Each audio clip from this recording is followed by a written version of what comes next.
Welcome back, everybody, to Dr. Sellers Educate. We're happy that you're back to support you on your journey. If this is the first time that you are tuning in to our channel or our podcast, make sure you subscribe so that you will be notified every single time there's a new episode, which usually happens every week. We are continuing in our Snapshot series of looking at learning theories, the who, the what, and the how. Now, there are going to be quite a number of questions related to learning theory, and we want to make sure you're closing your knowledge gaps. That's why we have spent quite a bit of time walking through some key learning theories that you want to be knowledgeable about.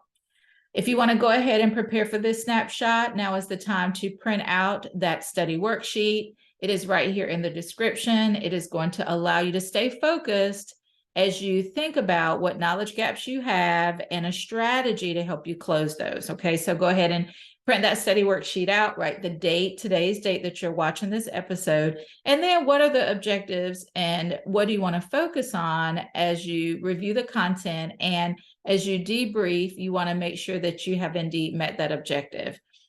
The second step we want you to follow in looking at any of our snapshots is to pull out Billings and Halstead. Okay, we believe in role modeling the behaviors that we see in the literature described that are evidence-based teaching strategies to keep our students engaged.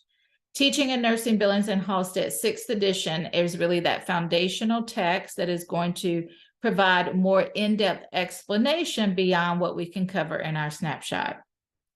If you want to take a look at table 14.1, that is going to be an excellent resource. Specifically, we're going to look at page 252, focusing on David Kolb's experiential learning theory and exploring some key teaching strategies that you want to be mindful of as you develop your teaching plan with our students in the clinical setting, the lab, and even in the didactic setting. This is information that's going to be really important for you to fully understand.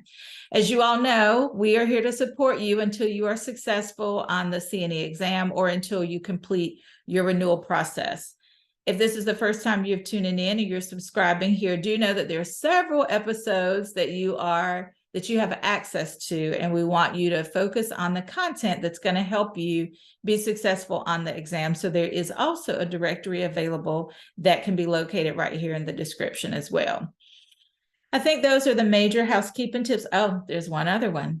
The summer series. Have you heard about it? If you haven't, you can check that out in the description here as well. This is going to be an exciting time for us to be able to focus on specific concepts and content areas in each of the competencies for CNE, CNE CL, and CNE Novice over the summer, providing at least 10 contact hours. We'll probably do more, but we're committing to 10 contact hours right now. The full schedule is going to be released next week, but you can go ahead and sign up right now, and we will notify you next week whenever that information is available. For those of you that are already part of our boot camp, it's included. You are a member, an active member, so that means that it's free, it's included, and there are no additional costs to you, so make sure you take advantage of it. All sessions will also be recorded. We know that even in the summertime, we can get pretty busy as well, so we want to make the information available to all nurse educators, no matter where you are on your journey and no matter what your availability is in the summer. All right, so let's go ahead and jump into our content. Now I think I have covered all of the housekeeping tips that I wanted to make sure you were aware of for the week. All right, so David Kolb's cycle of experiential learning theory, there are some key concepts associated with the what that we want to dig into first. Experiential learning theory is all about engaging our learners in the process. They learn by doing, and so we want to design teaching strategies that are indeed going to cause them to apply their knowledge and reflect on those experiences, and they could include hands-on experiences in the lab, in internships, and the practicum experiences as well.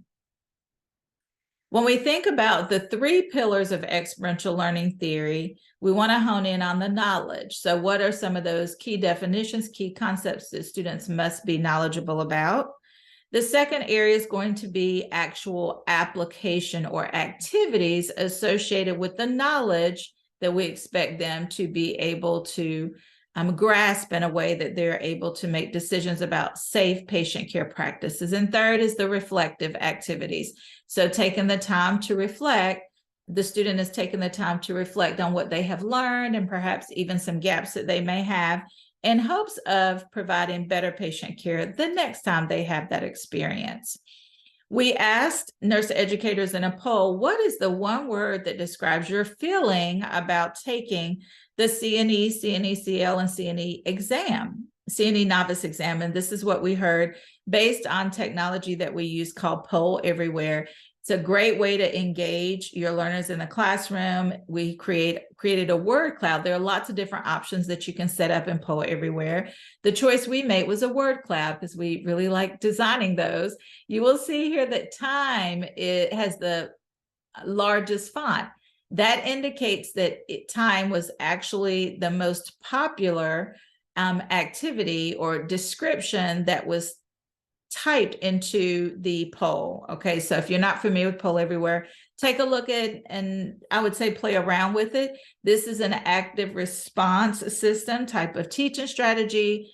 And again, all of these words were typed into the response system.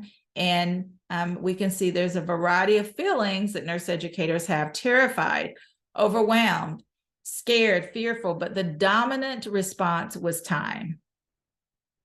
Next, let's talk a little bit about what our engagement in the classroom should look like. You can see here that I'm in the middle of having a discussion with learners about a 7-week study plan.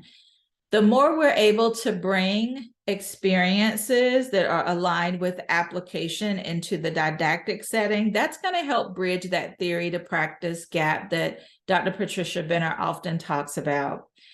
When we're able to engage in unfolding case studies or even scenarios, which are a type of simulation, then that's going to better prepare our students or our learners for those hands-on clinical experiences. Let's take a look at our thought-provoking question.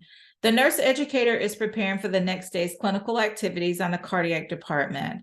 Which preclinical activity would align with the experiential learning theory to best prepare students for the clinical day? We have A, completing medication flashcards for cardiac medications. B, developing a skills lab activity for cardiac patient care experience. C, assigning a reflection journal to describe clinical experiences and thoughts. Or D, writing a 5-page paper detailing their client's diagnosis and pathophysiology with references.